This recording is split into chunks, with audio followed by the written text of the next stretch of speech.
ತಮಿಳ್ನಾಡಲ್ಲಿ ವಿಜಯ್ ಅವರು first time ಎಲೆಕ್ಷನ್ಗೆ ನಿಂತ್ಕೊಂಡೆ 111 ಸೀಟ್ಗಳನ್ನ ತಗೊಂಡು ಗೆದ್ದಿದ್ದಾರೆ.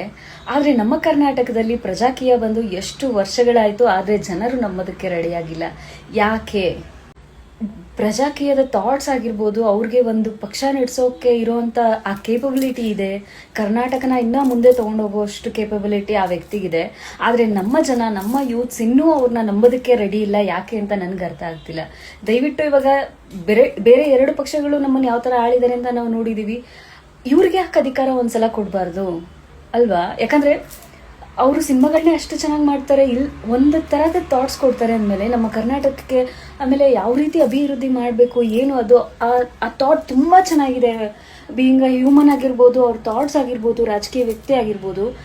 ನಮ್ಮ ಕರ್ನಾಟಕ ಯಾಕೆ ಅವ್ರನ್ನ ನಂಬಕ್ಕೆ ರೆಡಿ ಇಲ್ಲ? ಯೂತ್ಸ್ ಆಗಿರ್ಬೋದು, ನಾವು ಯಾಕೆ ರೆಡಿ ಇಲ್ಲ? ನಂಗೆ ಅರ್ಥ ಆಗ್ತಿಲ್ಲ. ಪ್ರಜೆಗಳಿಂದ ಪ್ರಜಾಕೀಯ, ಪ್ರಜೆಗಳಿಗಾಗಿ ಪ್ರಜಾಕೀಯ, ಪ್ರಜೆಗಳಿಗೋಸ್ಕರ ಪ್ರಜಾಕೀಯ ಮಟ್ಟ